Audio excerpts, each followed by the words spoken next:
आध्या इस mental torture से पूरी तरीके से थक चुकी थी। उसे लगा जैसे यह सब आखिरी बार हो रहा, पर असली मंजर तो अभी तक बाकी था। आध्या ने उठने की कोशिश की, पर पैर में मोच आने की वजह से वापस जमीन पर गिर गई। अपनी स्थिति पर उसे बेचारगी महसूस हो रही थी और तभी उसे एहसास हुआ कि कोई है जो लगातार उस पर नजर रख रहा है। वो जल्दी से पलटी हुई। सन्नाटे के अलावा वहां कोई नहीं था। उसके मुंह से निकल गया, कौन है? और बदले में एक धीमी सी आवाज उसके कानों में टकराई, तेरी मौत। वो लड़खड़ाती हुई रुक गई। दिल जोर जोर से धड़क रहा था, जैसे अभी बाहर आ गिरेगा। पसीने की बूंदें चेहरे को भिगा रही थी। उसने डर से सूखे गले को तर किया और फिर धीरे धीरे नजर को ऊपर उठाया और वो नजारा देख के आध्या की चीख निकल गई। वो वहीं छत पर लटकी हुई थी और आध्या को देखकर उसने कटाक्ष भरी मुस्कान दी और झटके से अपने सर को आध्या की तरफ मोड़ दिया। यह नजारा देख आध्या बेहोश होते होते बची। छत के सहारे उल्टी लटकी हुई और उसका सर आध्या की तरफ ही था। उसकी खौफनाक आंखें आध्या को खुद पर चुभती हुई सी महसूस हो रही थी। उस आत्मा का पूरा शरीर झुलसा हुआ था, जैसे अभी अभी आग से निकली हो। उसकी पूरी सफेद आंखें खौफ की सौदागर थी। और फिर उसने छत पर उल्टा रेंगना शुरू कर दिया तो वो जलने की गंध इसकी ही थी। आध्या में अब खड़े रहने की ताकत नहीं बची थी और वो बड़बड़ाए जा रही थी, मुझे जाने दो, मुझे जाने दो। और वो साया एक झटके से उसके सामने आ कूदा। आध्या संभल नहीं पाई और फर्श पर गिर गई। वो डर के मारे पीछे की तरफ खिसकने लगी और वो अजीब सा साया गर्दन को एक तरफ झुकाए हुए उसे घूर रहा था। गर्दन ऐसे झूल रही थी जैसे टूट चुकी हो। आध्या जल्दी से जल्दी दरवाजे की तरफ बढ़ना चाहती थी, पर इतनी आसानी से कैसे? वो साया झुका और दोनों हाथों को फर्श पर रखकर जानवर की तरह चलकर आध्या की तरफ आने लगा। आध्या के मुंह से एक चीख निकली जो उसके आंसुओं में घुटकर रह गई। वो उस वक्त को कोस रही थी जब उसने यहाँ आने का फैसला लिया था।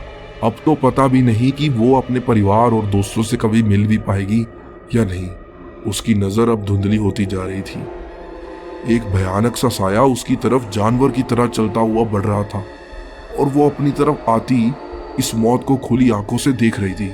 उसे एक हल्का सफेद सा साया कुछ पल दिखा, शायद कोई भ्रम था।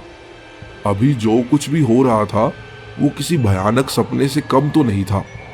उसकी आंखें अब बंद होने लगी। वो साया उसके काफी नजदीक था।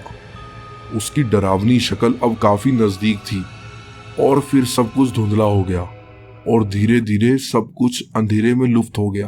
वो शायद गहरी नींद में जा रही थी। तू उस जंगल में क्या करने गई थी और उन खंडरों में क्या कर रही थी? उसकी दोस्त निकी ने उसे लताड़ा था। वो सर झुकाए बैठी थी। कल रात से वो काफी शांत लग रही थी। उसके दोस्त निकी और अमन ये बात काफी देर से नोटिस कर रहे थे। निकी उसके पास बैठी। बता ना आध्या, ऐसा भी क्या हो गया जो सुबह से बस चुप बैठी हुई है? आध्या ने उसके चेहरे को घूरा और फिर दूसरी तरफ देखते हुए बोली, उस जंगल में लोग क्यों नहीं जाते? क्या कारण है? क्या कहानी है उसके पीछे? उसके ऐसा पूछने पर निकी कुछ देर तक चुप रही, फिर गहरी सांस लेकर बोलना शुरू किया। मसान जंगल अपने आप में एक खास जंगल था। पशु पक्षियों की काफी प्रजातियां वहां रहती थी और एक खूबसूरत बस्ती का भी वहां बसेरा था। धीरे धीरे संसाधनों की कमी की वजह से लोग वहां से पलायन करने लगे। वहां की सबसे बड़ी हवेली के जमींदार की 2 बेटियां थीं, वामिका और निर्जला। वामिका बचपन से ही महत्वाकांक्षी थी, लेकिन वो उन्हें पूरा करने के लिए कोई भी हद पार कर जाती थी। वही निर्जला उतनी ही शांत और सौम्य थी और इसी वजह से हर काम में उसे सफलता भी मिलती थी। बढ़ती उम्र के साथ वामिका और भी ज़्यादा उद्दंड होने लगी और अपनी बहन की इतनी पहचान देखकर अंदर ही अंदर जलने लगी। अब उसके मन में निर्जला के लिए सिर्फ और सिर्फ द्वेष था। कहते हैं कि एक बार उसके 2 दोस्त शहर से उस कस्बे में आए थे। वामिका अपने दोस्तों के सामने निर्जला की तारीफ होती देखकर खार खाए जा रही थी और जब उसे पता चला कि उसकी बहन की शादी उस इंसान से हो रही है जिसे वो पसंद करती थी, तो यह जलन अब नफरत में बदल गई। एक रात जब घर पर कोई नहीं था तो पैसों के बदले उसने दोस्तों को अपनी तरफ किया और निर्जला को जिंदा जला दिया और उसकी मौत को एक हादसा बनाकर टाल दिया। पर कहर तो अब टूटने वाला था उस बस्ती पर। आए दिन वहां अजीब घटना होने लगी जिसकी वजह से लोगों ने उस जगह को शापित माना और वहां से पलायन कर गए। और फिर आई वो काली रात जब वो हवेली आग की लपटों के साथ धू धू करके भस्म हो गई। वामिका और उसके दोस्तों का क्या हुआ होगा किसी को नहीं पता चला और वो जगह भी वीराना हो गई हमेशा के लिए। उस काली रात की तरह अब वो हर रात की कहानी है। ये कहकर निक्की चुप हो गई और जब उसने नजर उठाकर आद्या को देखा तो उसकी आंखों में कुछ ऐसा देखा कि उसे अपनी नजर चुरा ली। आखिर वो भी तो उसकी पर्सनैलिटी से नाखुश थी। निक्की जल्दी से उठी और बोली, आई एम सॉरी आद्या, मैंने बिना वजह तुम्हें इतना कुछ सुनाया, लेकिन सच यही है कि तू बेस्ट जर्नलिस्ट है और तेरी डॉक्यूमेंट्री का कोई जवाब नहीं। जब तू मुझे उस जंगल में मिली तो डर के मारे हालत खराब हो गई थी, क्योंकि ना तो उसके बारे में कोई जानता है और ना ही कोई वहां से कभी गुजरा था। एक बार एक आदमी भी गुजरा था, लेकिन आज तक वो लापता है। कब की बात है ये? आद्या ने पूछा। लगभग 5-6 साल पहले। निक्की ने उलझन में कहा, पर आद्या चुप रही। तूने मुझे माफ किया ना? सच्ची मैंने गुस्से में बोला कि तू कुछ नहीं कर सकती। यह सुनने के बाद आद्या हल्का सा मुस्कुरा दी। निक्की जल्दी ही उसके गले लग गई, पर आद्या के दिमाग में अभी भी कुछ मंजर घूम रहा था। शाम का वक्त हो चला था। सामने के ग्राउंड में कुछ बच्चे खेल रहे थे। आद्या रेलिंग को थामकर बालकनी में खड़ी एक जगह शून्य में ताक रही थी। उसके पास पड़ा कॉफी का मग भाप उड़ाकर शांत पड़ चुका था। उसकी नजर उन जंगलों की तरफ थी जहां से वो कल लौटी थी, जहां से कभी कोई जिंदा नहीं लौटता। उसने एक गहरी सांस ली और अपने कैमरे की तरफ देखा जो अकेला सा दूसरी तरफ पड़ा था। कल रात यह उससे छूटकर कहीं गिर गया था। शायद निक्की ले आई थी। साथ ही उसने कांपते हाथों से उस कैमरे को उठाया। कई सोच के दायरे उसके इर्द गिर्द घूम गए।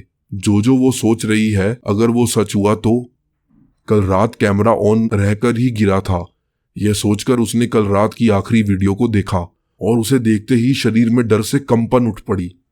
वो जमीन पर बेहोशी की हालत में गिरी हुई थी और एक काला हल्का सा साया जैसे कोई धुआं हो उसकी तरफ बढ़ रहा था, बिल्कुल जानवर के जैसे चलते हुए। और ये आकृति भी बड़ी भयानक लग रही थी। यानी वो सब सच था, कोई वहम नहीं। बस कैमरा उसे एक साये के रूप में ही कैप्चर कर पाया और आगे जो उसने देखा उसने तो उसके वजूद को हिलाकर रख दिया। एक सफेद साया उसके सामने था और साफ दिख रहा था कि वो साया आद्या को बचाने की कोशिश कर रहा था। इसके आगे वीडियो बंद हो चुकी थी। आद्या के पैरों में अब इतनी शक्ति नहीं बची थी कि वह खड़ी रह सके। अब सारी बात पानी की तरह साफ थी कि कोई भयानक साया कोई और नहीं बल्कि वामिका थी। और वो सफेद साया निर्जला। उस रात सिर्फ हवेली में आग नहीं लगी थी, बल्कि साथ में जली थी वामिका जिंदा। निर्जला ने आखिरकार अपना बदला ले लिया था और उसके सामने वामिका की आत्मा की एक ना चलती थी। उस आत्माओं की दुनिया में उसे यह समझ नहीं आया कि निर्जला ने उसे क्यों बचाया। शायद उन दोनों की स्थिति एक जैसी ही थी। दोनों ही अपनों से दुखी थे और वो आदमी तो शायद बेमौत मारा गया वामिका के कहर से। उसे अपना सर जोर से पकड़ लिया। एक अंधेरी रात उसकी पूरी जिंदगी से उजाला छीन के ले जाने लगी थी। हाँ, ये सच था कि वहां जाने से पहले कोई अपने ही उसके खिलाफ थे, पर अब वो इन सबसे निकलकर रहेगी, एक नई शुरुआत करेगी। उसने जल्दी से कैमरा लिया और कांपते हाथों से डिलीट का बटन दबा दिया। एक बूंद कैमरा पर गिरी जो आद्या की बाईं आंख से निकली थी। वो ये सच दुनिया को कभी नहीं बताएगी, भले ही वो उसका प्रोफेशन है, पर आत्माओं की दुनिया में वो किसी को दखल अंदाजी नहीं करने देगी। उस अंधेरी रात का सच अब सिर्फ उसकी आंखों में कैद होकर रह गया, हमेशा हमेशा के लिए। पर शायद वो भूल गई इंसानी फितरत को, या उतना ही चीज के करीब जाता है जितना उसे दूर रहने को कहा जाए। भैया ये मसान जंगल कहाँ है? सुना है बड़ा रहस्यमयी है। एक लड़के ने चाय की टपरी पर उस आदमी से पूछा। यह जोशीले युवाओं का एक ग्रुप था जो शायद कोई एडवेंचर करना चाहता था। उस आदमी ने बात टाल दी तो वो लोग भी मुंह बिचकाते हुए खुद ढूंढ लेंगे कि गरज पर जंगलों की तरफ निकल गए। उस आदमी ने आसमान की तरफ देखा जहां चांद बादलों के पीछे पूरी तरह से छुपा हुआ था। उसने एक गहरी सांस ली और आगे बढ़ गया। एक बार फिर यह अंधेरी रात इंसान की औलाद को सबक सिखाने वाली थी कि दूसरों के क्षेत्र में घुसपैठ नहीं किया करते। वो शक्तियां कैमरे में कैद होने के लिए नहीं, वो तो कैद होती हैं सिर्फ आंखों में। तो दोस्तों, ऐसे ही कहानी के लिए बने रहे हमारे चैनल।